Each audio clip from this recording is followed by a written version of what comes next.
Իսկ դու արդեն որոշել ես, թե որ երկրներ պիտի այցելես 2025 թվականին։ Եթե դու ես հոգնել օրեր շարունակ հարցումների անպատասխան մնալուց, դիմիր Travel with N տուրիստական գործակալություն, սպասեցնել չեն տա, անմիջապես կստանաս լավագույն առաջարկները, տուրփաթեթներ, ավիատոմսեր, հյուրանոցների լայն ընտրանի, էքսկուրսիաներ, սոցփաթեթի սպասարկում եւ ամենակարևորը 24/7 ձևաչափով բարեհամբույր սպասարկում։ Travel with N 095 89 20 48 Բարև ձեզ հարգելի հեռուստատեղներ, մենք շարունակում ենք կարևորագույն թեմաների քննարկումները պոլիտիկայի մեթրում, այս բան ես զրուցել եմ քաղաքագետ Դերենիկ Մալխասյանն, շնորհակալ եմ պարոն Մալխասյան մեր հավերն ընդունելու համար։ Անցնող Կիրակի Հովանավանքում տեղի ունեցավ Նիկոլ Փաշինյանի քաղաքական ժողովը, բայց տապալված, շատերի այդ իմ գնահատմամբ տապալված ժողով էր։ Իրենք հոգևորի անվան տակ քաղաքական էին անցկացնում։ Նիկոլական աղանդի հոգևոր հանդիպում էր քաղաքական ենթատեքստով։ Նիկոլ Փաշինյանի վերջին օրերի սրբերի բան։ Մոտավորապես, Ինչպես եք դուք գնահատում տեղի ունեցածը եւ արդյոք կարելի է այն տապալում համարել եւ ինչպես է գնահատում հատկապես այն հանգամանքը, որ բազմաթիվ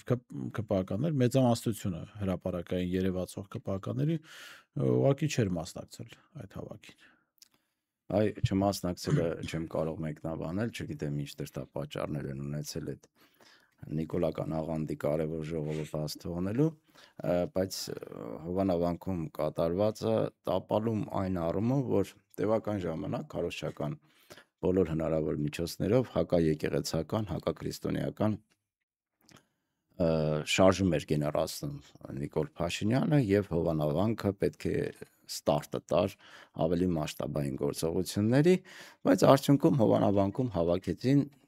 պաշտոնյաների մի մասին։ Հիմնականում մենք տեսանք, ասենք, չգիտեմ, Թալինի համայնքապետը իր անձնակազմով, չգիտեմ, մարզպետը իր անձնակազմով, մնացած նախարարներ եւ այլն։ Այսինքն վարչական ապարատի մի մասին հավաքել էր Հովանավանքում ազդարարելու Նիկոլական աղանդի հիմնադրման մասին, որի պայմանական կաթողիկոսն էլ Ստյոպան էր, այդ կարգալույծ եղած քահանան։ Սա տեղավորվում է բնականաբար եկեղեցին պառակտելու, եկեղեցին վարկաբեկելու քաղաքականության մեջ, վտանգավոր գործընթաց է, այո, միանշանակ վտանգավոր գործընթաց է այս ամեն ինչը, զուտ այն առումով, որ եւս մեկ անգամ իր ոճին համապատասխան ինքը հասարակությանը այլևս պառակտում է ոչ միայն քաղաքական, հասարակական թեմաներով, այլ նաեւ կրոնական թեմայով։ Շատերը հավատացողներ կլինեն, չէ, որ ասենք Նիկոլ Փաշինյանը ինչ-որ քրիստոնեական բարձր արժեքներից դրդված նման բաներ է անում, կան փոքր մասա, որ այդպես բաներ է խոսում, բայց իրականում սա քրիստոնեության դեմ հակաքրիստոնեական, հակաքրիստոս արշավ է Նիկոլ Փաշինյանի կողմից, որի հիմնական նպատակն է եկեղեցու վերջնական վարկաբեկումը եւ տեսեք, եթե դու վարկաբեկում ես եկեղեցին, իսկ մեր եկեղեցին հենց առաջինն է ասոցացվում քրիստոնեության կրոնի հետ, դու վարկաբեկում ես նաև կրոնը, քրիստոնեությունը, այս իրավիճակում իմ մոտ արդեն լուրջ կասկածներ է առաջանում, որ կգա ինչ-որ մի պահ եւ կասի ժողովուրդ ջան, իրենք ասում են, չէ, որ Հայաստանում պետք է նաև ազգային այլ տարրեր լինեն, օրինակ ադրբեջանցիներ, չգիտեմ, այլ ազգի ներկայացուցիչներ, մոնոէթնիկ չլինի Հայաստանը, այլ բազմաէթնիկ լինի Հայաստանը, այդ բազմաէթնիկությունը ենթադրում է նաև բազմակրոնություն։ Ինչ որ մի բան կարող է ինքը ասել, որ այ կարող է մի մասն էլ ընդունել Փաշազադեի հրահանգով մահմեդականություն։ Հիմա կարող է մղձավնջային թվալ այդ ամեն ինչը։ Փաշազադեն ստեղծել է Էջմիածնի Ղազիաթ եւ Երևանի։ Դե, հիմա տեսնում եք, վարկաբեկում են եկեղեցին, վարկաբեկում են քրիստոնեությունը եւ դրա փոխարեն Նիկոլական աղանդից բացի առաջարկվելու է նաև մահմեդականությունը։ Սկզբի համար Ես անկեղծ ասեմ, մեր հասարակության մեջ մահմեդականությունը այդպես թիրախավորվում է։ Մահմեդականությունը իսլամը բավական լուրջ կրոն է եւ ես կարծում եմ իսլամական ուսմունքի լուրջ հոգևոր հայրերը պիտի արգելեն Փաշինյանին իսլամ ընդունել։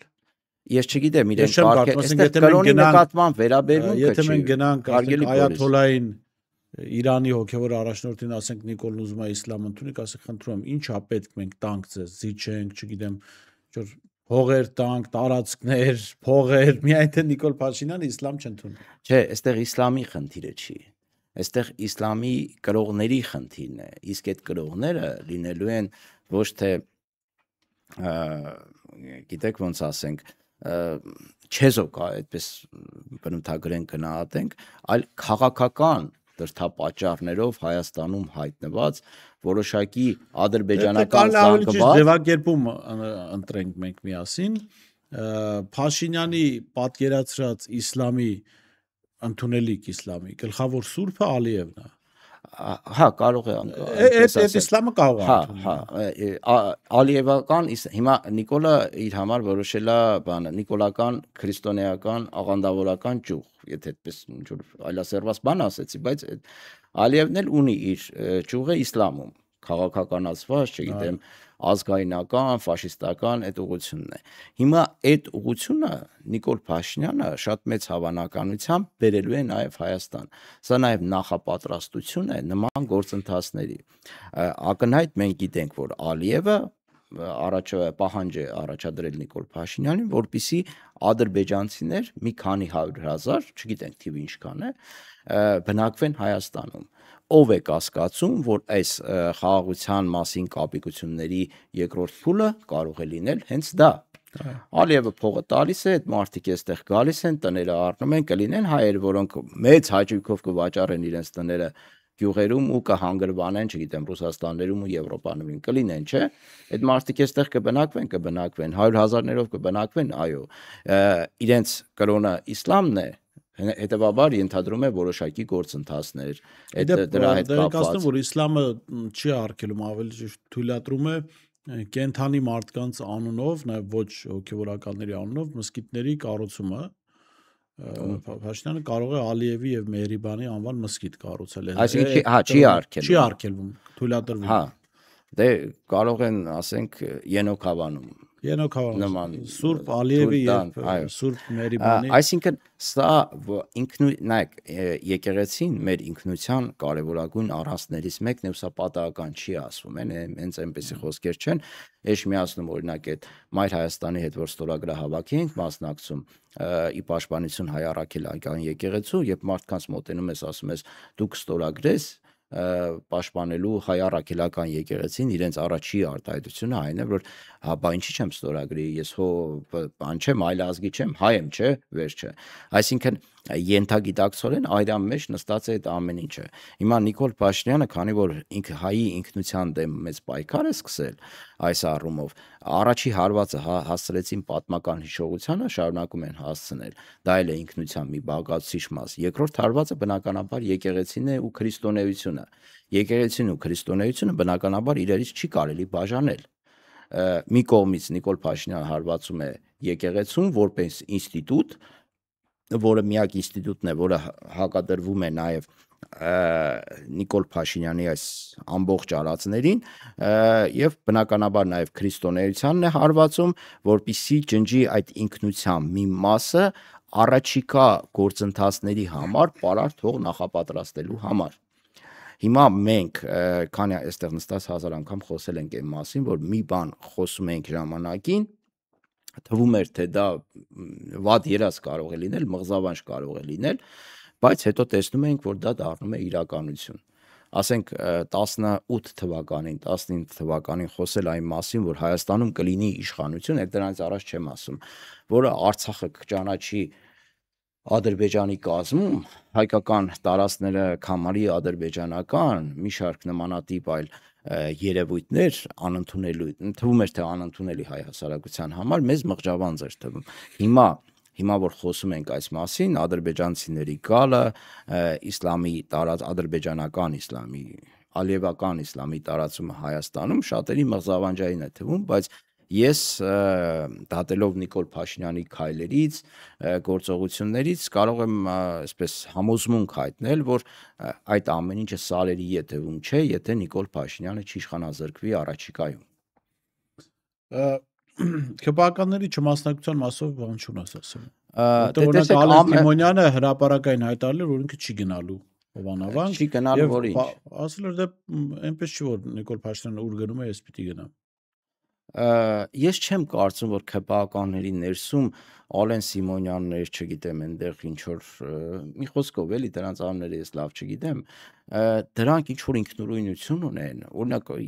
Ալեն Սիմոնյանը կարող է ինքն իրեն որոշում կայացնել, որ Նիկոլ Փաշինյանը իրան SMS գրի, որ գալու ես Հովանավանք, ինքը չգա։ Ես դա չեմ պատկերացնում, հասկա, կամ եթե նման Բայց շեֆը ասել էր ես գնալու եմ, պիտի իրանք որպես գլխականակ գնային։ Ես չեմ մտածում, որ այնպես մեծ պարտադիր, այսինքն եթե պարտադրեին անպայման հայտնվել Հովանավանքում, Ալեն Սիմոնյանը կարող էր ասել, չէ, գիտես, շեֆ, չեմ ուզում, չեմ գնում։ Նման բան ես չեմ հավատում նման։ Եթե ասեր Ալեն վազելով ժամը 8-ին կլինես Հովանավանքի դրադեմը կանգնած, Ալենը, ասենք, այնտեղ կանգնած կլիներ ու բոլոր մյուսները, էլի։ Երևի պահանջը այդքան կտրուկ չի եղել, SMS-ի տեսքով չի եղել, ասած նման ասենք, ասել է ես գնալու եմ ակնկալելով, որ ասենք այդ բոլորը կգնան, կհասկանան, որ պիտի գնան, բայց ասենք լավ չեն հասկացել, հիմա մյուս անգամ Ալենը կարող է լավ չեն հասկացել, թե իրենց էշի տեղ են դրել, որ այդ բանից դուրս գան։ Եթե Նիկոլ Փաշինյանի համար քրիտիկական էր, որ Ալեն Սիմոնյանը այնտեղ հայտնվի, հա, կամ մյուսները ովքեր չեն գնացել, ապա իրենք այնտեղ կհայտնվեն, ես չեմ զարմանա, որ Ստյոպայի հետ Ալեն Սիմոնյանը նաև պատարակ մատուցի Հովանավանքում։ Բեմը եթե Ստյոպան մատուցի։ Հա, դա եմ ասում, էլի, որ այսինքն եթե կարող է Ստյոպան մատուցել, Ալեն Սիմոնյանը նույն հաջողությամբ կարող է մատուցել, հայրները երևի կիմանա, ասենք, մի երկու բան, ասես խնդիր չի, ու մյուսներին է դա վերաբերվում։ Ես չեմ հավատում, որ Նիկոլ Փաշինյանի հաստատած այս մեն իշխանության պայմաններում դիկտատորական համակարգի երբ քաղաքական դաշտում ակնհայտ ծանրության կենտրոն չկա, ընդդիմադիր դաշտի մասին է խոսքը, այս պարագայում ինչ որ կենտրոնախույս դրսևորումներ ի հայտ կան։ Այ եթե ասենք ինչ որ ծանրության կենտրոն լիներ, որ հասարակությունը հասկանար, որ հաջորդ իշխանությունը հենց այս քաղաքական ուժն է, ստվերային իշխանություն ձևավորված լիներ, ես կհավատայի ՔՊ-ի 70% այդ ուժի հետ բանակցություններ կվարեր անձնական անվտանգության երաշխիքներ ստանալով։ Դա կհավատայի, բայց հիմա որ այդ գործընթացը դեռևս չկա, ես մի քիչ չեմ հավատում այդ կենտրոնախույս դրսևորումներին։ Նիկոլ Փաշինյանն ասում է, որ խաղաղությունը հաստատված է Հայաստանի եւ Ադրբեջանի միջև եւ հաջորդ միտքը իր այնն է, որ եթե իրեն չընտրեն, խաղաղություն չի լինի։ Եթե իրական խաղաղություն է Հայաստանի եւ Ադրբեջանի միջև, ինչ կարևոր է ով է Հայաստանի իշխանավորը կամ Ադրբեջանի իշխանավորը։ Տեսեք, սա արդյոք չի վկայում այն մասին, որ իրական խաղաղություն չկա եւ սա հրադադար է ժամանակավոր, որն Ալիևը նվիրել է Փաշինյանին վերընտրվելու համար։ Այն որ ֆունդամենտալ խաղաղություն չկա, դա հենց սկզբից պարզ էր, բազմաթիվ անգամներ այստեղ խոսել ենք։ Ֆունդամենտալ հնարավորինս երկարատև խաղաղության մասին կարելի կլիներ խոսել, եթե լիներ ակնառու քայլերի շարք։ Առաջին պայմանագրի կնքում գոնե թղթի վրա մենք անգամ պայմանագիր չունենք խաղաղության մասին, չէ՞, բայց նախաստորագրել են, չէ՞։ Ինչ կապ ունի։ Նախաստորագրումը ստորագրել չէ, նախաստորագրված թուղթը խոսքի ազգային ժողովում չեն վավերացնում։ Առաջին։ Երկրորդ, ես չեմ հիշում, որ Հայաստանն ու Ադրբեջանը իրար դեմ պատերազմած լինեն։ Դու հիշում ես, Բորիս, նման դեպք։ Դե բայց փաստաթղթով այդպես է, թղթերով մենք ենք պատերազմ։ Ֆորմալ մենք Հայաստանի Հանրապետությունը պատերազմի մեջ չի եղել Ադրբեջանի հետ։ Հետևաբար հարց է առաջանում, Նիկոլ Փաշինյանը ինչ խաղաղության պայմանագիր է կնքում։ Սա գաղափարական մասն է, որը հղի է շատ վտանգավոր հետևանքներով, որը յուրաքանչյուր պահի Ալիևը կարող է օգտագործել ռեպարացիաներ պահանջելու, կոմպենսացիաներ պահանջելու առումով։ Մյուս քայլը, եթե երկրները տրամադրված են իրար հետ խաղաղություն կնքելու, պետք է, այսինքն խաղաղասիրական տրամադրվածություն ունեն միմյանց նկատմամբ քաղաքական, հասարակական շրջանակներում, առաջի քայլերից մեկը որը կարող էր լինել։ Ասենք սովորական քաղաքացու, քաղաքացի արեցին նման քայլեր, օրինակ Արցախի շրջափակմանը մասնակցած այդ կնոջը Հայաստան հրավիրեցին։ Հիմա դրանք անդրադառնանք, բայց չէ, լուրջ եմ ասում, էլի, ասենք կարող է, չէ, մի քանի բան, չեմ ասում բոլորին, ընդհանրապես պետք է բոլորին ազատ արձակեին բանդերից, բայց մի հոգու գոնե կարող էին ազատ արձակել, մի քանի հոգու ազատ արձակեին, ասեին բարի կամքի դրսևորում, նույնիսկ Իսրայելի Համասի մեջ այդ համաձայնագիրը որ կնքվեց, չէ, պաշտպանվում այդ համաձայնագիրը, բայց առաջ չէ կնքվել, ինչ որ արաբական պետությունների Միացյալ Նահանգների, բայց նույնիսկ այդ դեպքում ինչ որ մարդասիրական հումանիտար ակտ եղավ, չէ, նման։ Մարդասիրականը որն է 20 գերու դիմաց գրեթե 2000 գերի ստացան պաղեստինցիները, ընդ որում նրանցից 250-ը դատապարտյալներ էին եւ մի տասնյակից ավելին ցմահ էին դատապարտված Իսրայելում։ Հիմա այս մեր իրավիճակում գոնե այն դեպքում որ Հայաստանը ամեն ինչ տվել է այդ առումով, հա, այն մեղավոր, անմեղ բոլորին մի տերորիստ կար Սիրիայից, չգիտեմ, դրան էլ տվեց, թե չտվեց։ Հիմա Ադրբեջանից կարող էր որպես փոխադարձ քայլ, որպեսզի հայ հասարակությունը հավատա Նիկոլ Փաշինյանի հեքիաթներին։ Գոնե մի հոգու տային ասեին, լավ, հավատացեք, որ իրոք ինչ-որ խաղաղասիրական տրամադրվածություններ կա։ Դա չեղավ։ Չտեսանք այդ ամեն ինչը։ Երրորդ արդեն կարևոր հանգամանքը, այդ խաղաղություն, որ ասում են, քրպահականներին քնից արթնացնես խաղաղության մասին կխոսեն։ Դա ինչ է այդ խաղաղությունը, ընդհանրապես։ Խաղաղությունը, այդ որ սահմանների վրա չեն կրակում, միայն դա չի։ Դա երևացող մասն է 18 թվականին այդ լիֆտի մեջ այդ մերձեցման արդյունքում, հա, ինչ որ չկրակեցին, բայց հետո արդյունքում ինչ ստացանք։ Ստացանք 5000 զոհ, ճիշտ եմ, ու կորուստներ թե Արցախում, թե նաև Հայաստանում նյութական, մարդկային եւ այլն։ Դա երրորդ հանգամանքն է, ապա շրջափակման մասին են խոսում։ Լավ, Ադրբեջանի պարագայում հասկանալի է, ասենք, ինչ որտեղ փորձենք հասկանալ, դե վերջնական խաղաղության պայմանագիրը կնքած չի եւ այլն,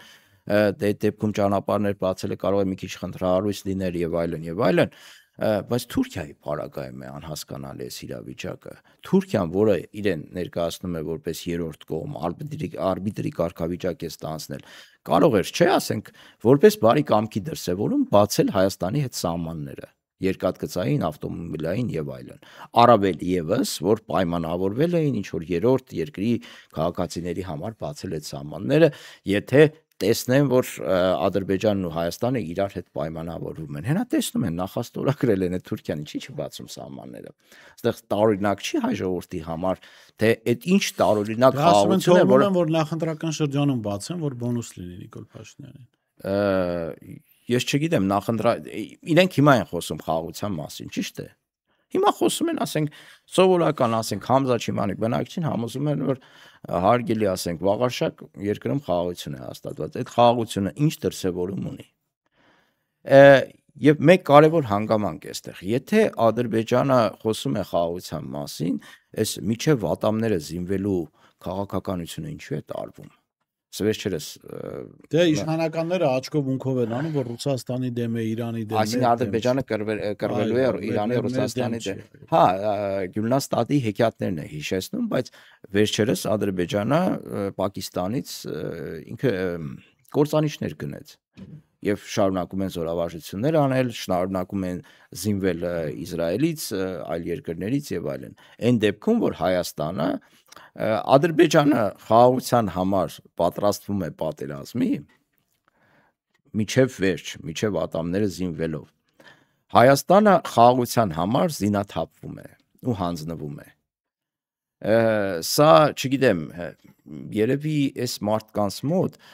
ինչ որ մազոխիստական դրսևորումներ կա, որ իրենք հավատում են, որ ծեծ ուտելով, կզելով, նվաստանալով, երբ ոտքերը քո վրա են սրբում,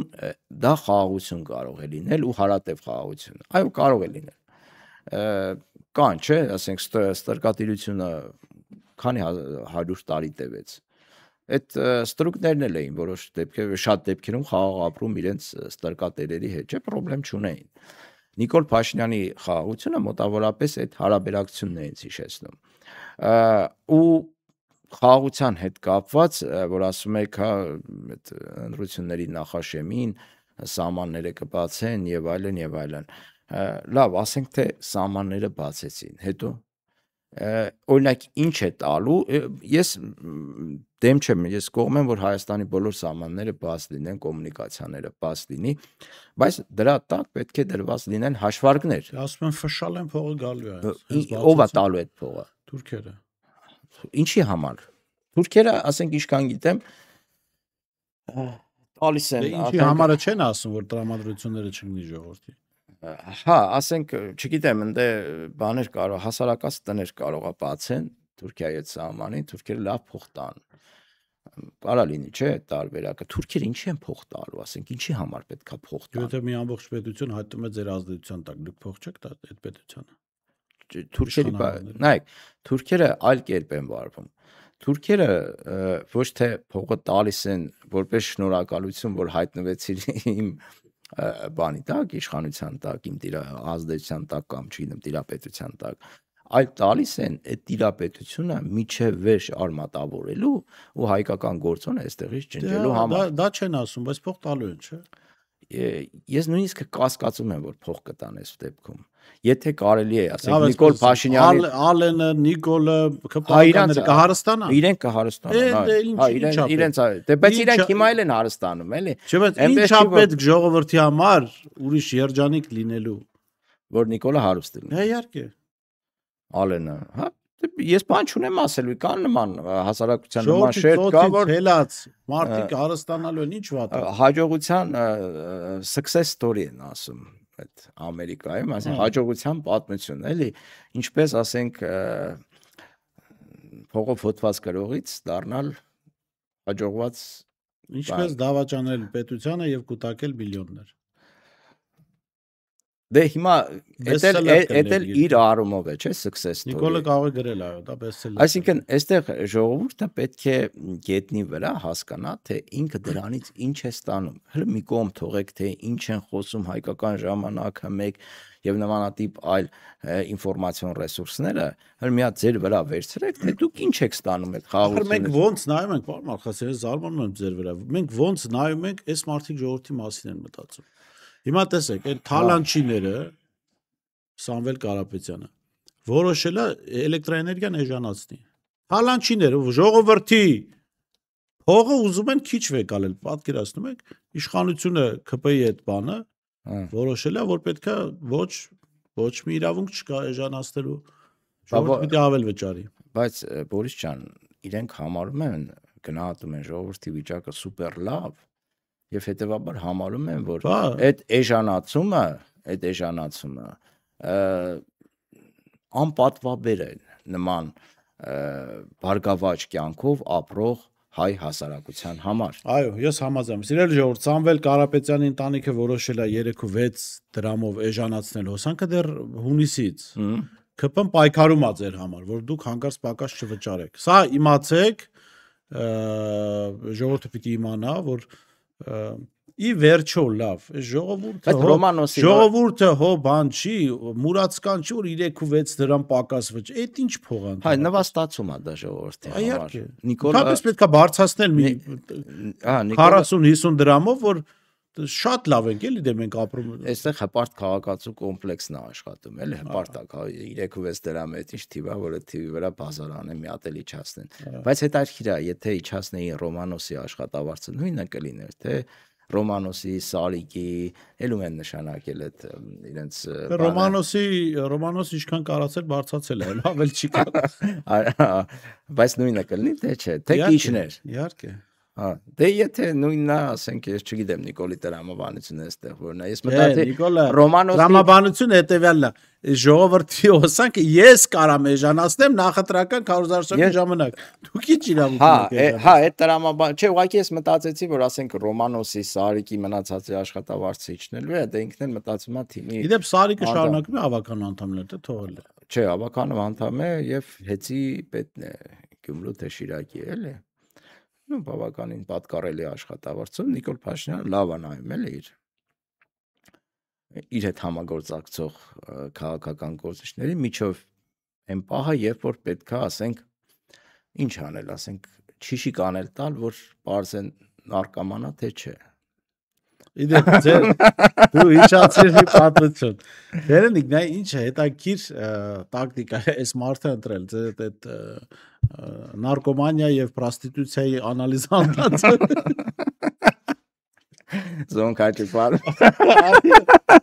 Ում մտքով կանցներ, որ կարելի է զոնքաճին ուղղակի կալանավորել, ոչ թե կռվել։ Տեսեք, որ ասում ենք Նիկոլ Փաշինյանը այլասերված դիկտատուրական ռեժիմ է հաստատել կամ ավտորիտար ռեժիմ է հաստատել, ունենց օդից չենք ասում, այդ այլասերվածությունը այն աշխանի է հասել, որ մենք ականատես ենք լինում նման դրսևորումների, մենք ականատես Մնում էր տղեն հպարտանում էր ասում, չեմ միջնորդելու, տեղն է, թող գնա նստի։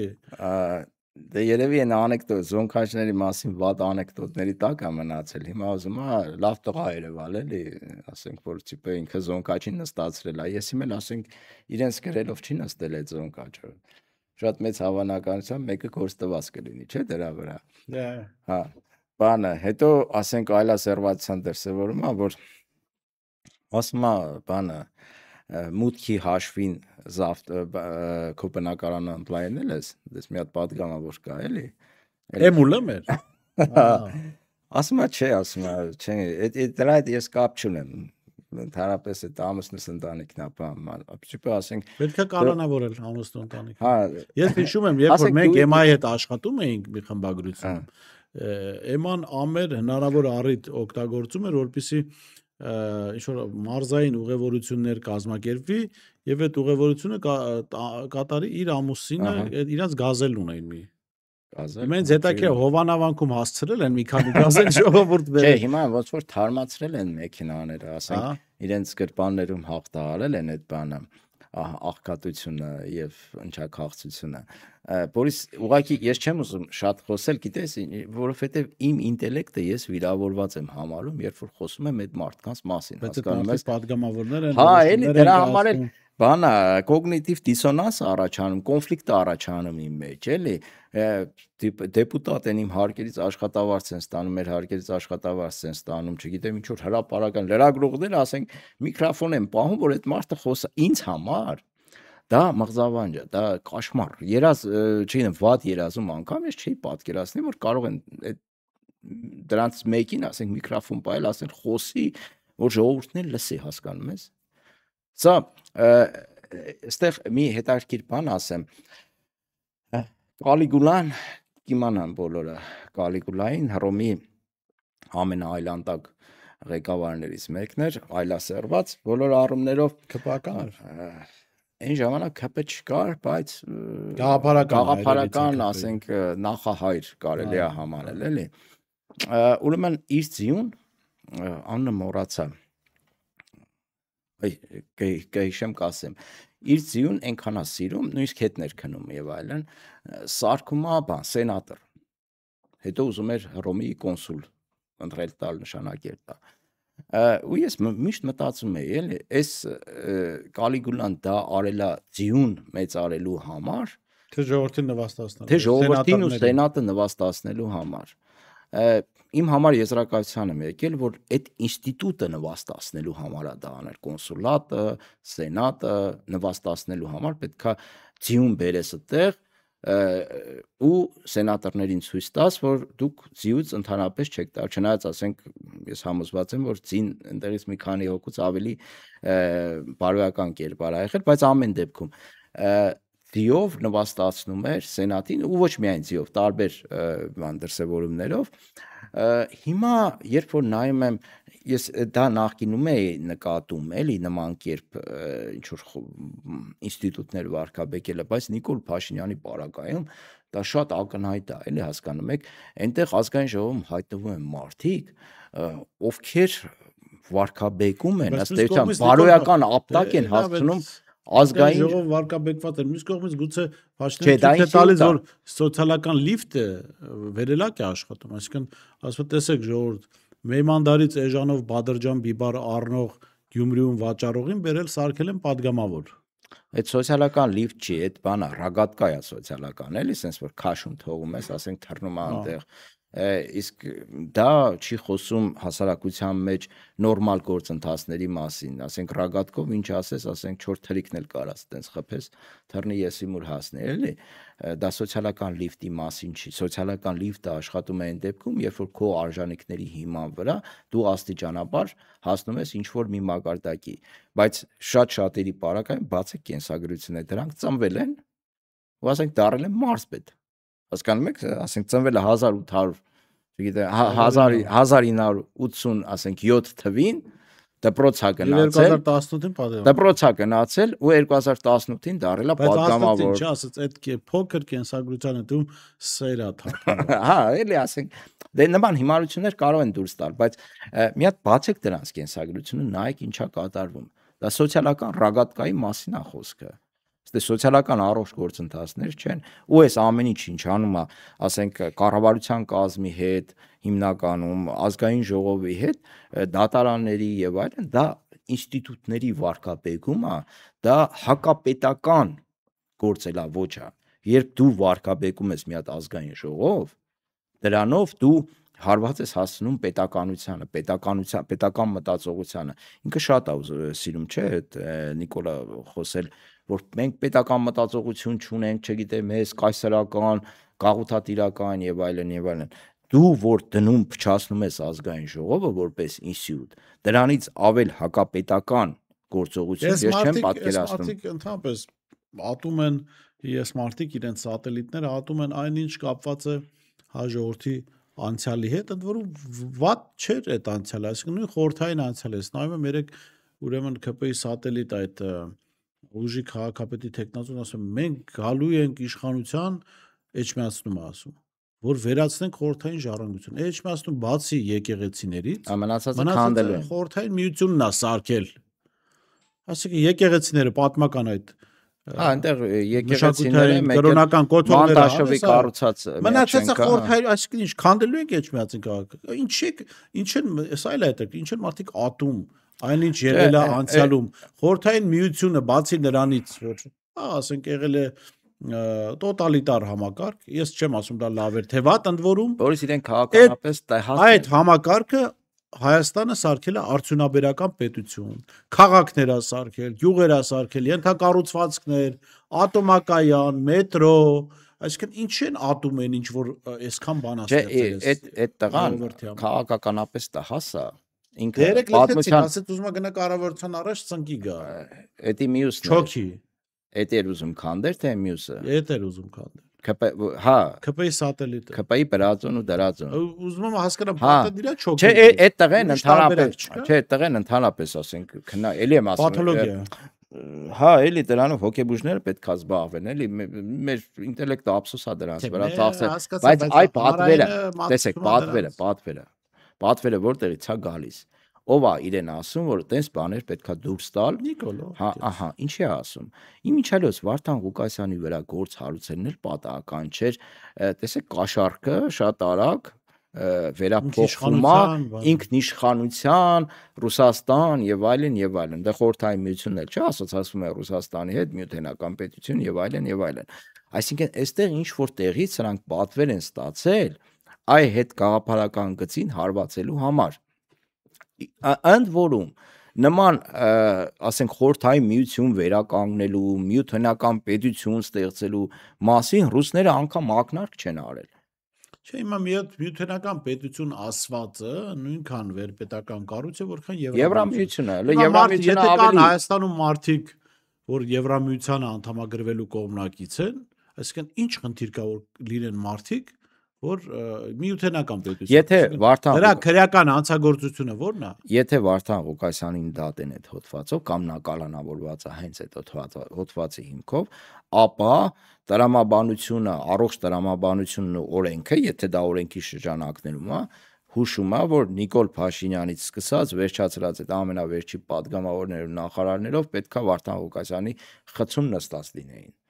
Միայն դա է ենթադրում։ Այո, շատ լավ, շնորհակալ եմ։ Ես եմ շնորհակալ։ Հետաքրքիր քննարկման համար ես շեշտեմ զրուցում էի ԿԿԳ Դերենիկ Մալխասյանից, տեսություն կհանդիպենք։